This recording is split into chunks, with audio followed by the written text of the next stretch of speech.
Bonjour, j'ai une question. J'étais en train de faire des recherches et je suis tombé sur des informations que je ne cherchais pas. J'ai pas fait exprès, j'en suis désolé, mais qui me semblent intéressantes, hein. Donc, je suis tombé sur un site internet qui s'appelle Toute l'Europe, qui est très intéressant, qui nous donne plein d'informations. Il est en français, ça tombe bien parce que je parle pas trop les langues étrangères, et notamment du tableau de bord de l'Union de l'innovation. C'est quoi ce machin? Alors, je vais vous l'expliquer. C'est un tableau de bord qui propose une classification des pays membres en termes de systèmes nationaux de recherche et d'innovation. En comparaison, une comparaison des performances de l'Union européenne par rapport à ses principaux concurrents internationaux. Principaux concurrents. Voilà, donc faut savoir que ce tableau classe les pays de l'Union européenne en 4 catégories. Donc il y a les champions de l'innovation, les suiveurs de l'innovation, les innovateurs modérés et les innovateurs modestes. C'est la langue de bois, ça marche très très bien, c'est très facile. Vous aurez le lien pour aller sur cette page, donc qui s'appelle touteleurope.eu. C'est intéressant. Donc nous, quand on est nombreux à être en marche, il y a tout le temps du monde devant nous, donc automatiquement, on est dans les sueurs de l'innovation. Voilà. Donc comme il y a un hyperlien sur cette page, cet hyperlien arrive en début de page pratiquement, ça s'appelle tableau de bord de l'Union de l'innovation 2017, et j'ai commis l'erreur d'aller dessus. Et là je tombe sur la très officielle page de la communauté européenne. On peut difficilement faire mieux pour avoir des informations sur la communauté européenne. Alors toute la page est en anglais, mais en haut à droite vous avez un petit menu déroulant, vous sélectionnez la page que vous voulez, enfin la langue. Moi j'ai fait en français, c'est très bien parce que ça nous donne tous les onglets, les fichiers, les sous-fichiers en français. Bon, par contre après les textes sont toujours en anglais. C'est à vous de vous débrouiller. Si vous parlez pas anglais couramment, perso moi c'est mon cas, j'ai donc copié le texte.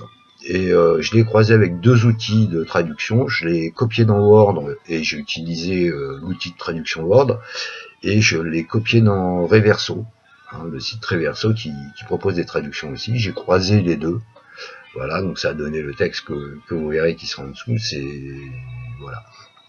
Donc, moi je fais avec ce que j'ai. Je suis pas multilingue. Peut-être un peu trop patriote pour parler les langues étrangères. Voilà. Donc, on nous explique sur cette page que, bien, vous pouvez l'imaginer, les principaux concurrents de l'Union européenne à l'échelon international en termes d'innovation, ce sont les États-Unis, c'est le Canada, c'est la Chine, la Corée du Sud et le Japon. Voilà. Et sur cette page apparaît un tableau avec marqué qui s'appelle Country Profile. On a d'abord les 28 pays membres, puisque la Grande-Bretagne fait toujours partie de l'Union européenne pour le moment. Elle a enclenché le processus pour sortir, mais elle en fait encore partie. Donc il y a les 28 pays de l'Union européenne. Quand on clique dessus sur un pays, on a les données chiffrées, tout en anglais bien sûr. C'est intéressant, mais bon, voilà. Et puis on a un deuxième tableau qui franchement me pose beaucoup de problèmes. Alors moi je m'attendais à voir les pays qui sont nos principaux concurrents à l'international. C'était logique d'ailleurs. Non. Non. Donc là, c'est un tableau avec 8 pays.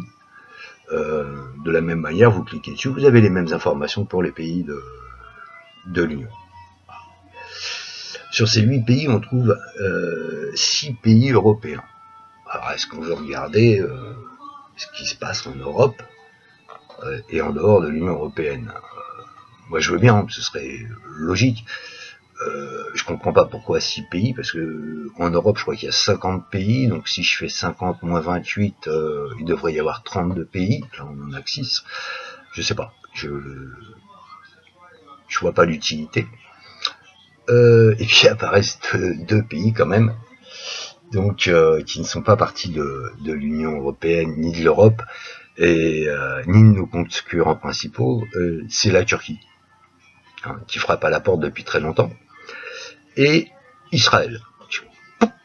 Pourquoi? Ouais, le site de la communauté européenne, je pense qu'il est surtout fait pour les députés européens, les ministres européens, les chefs d'État, les lobbyistes qui travaillent là-bas, hein, on le sait, c'est officiel. Il y a officiellement 5000 lobbyistes qui ont accès au Parlement européen. Et les journalistes, bien sûr, spécialisés, enfin les journalistes étrangers, hein, parce qu'en France, des journalistes, on a des journalistes fictifs, hein, ce sont plus que des outils de propagande. Les vrais journalistes en France sont une espèce, non pas en voie de disparition, mais carrément en voie d'extinction. Voilà, donc normalement, sinon on ne devrait pas y aller sur ce site. Mais bon, voilà. Moi, je me pose quand même une question. C'est, est-ce que ce tableau avec ces 8 pays qui ne font pas partie de l'Union européenne, ça serait pas un message subliminal destiné à ceux qui œuvrent à l'intérieur de l'Europe, de l'Union, pour faire passer l'adhésion de nouveaux membres?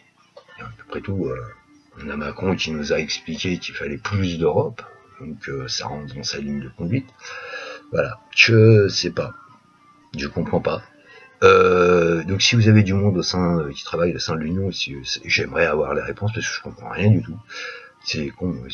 Enfin moi c'est la seule traduction que je peux faire de ces données, hein, c'est que il y a une volonté d'étendre l'Europe, y compris à des pays qui ne sont pas européens. Je rappelle que la capitale de la Turquie c'est Ankara, qui se trouve en Asie.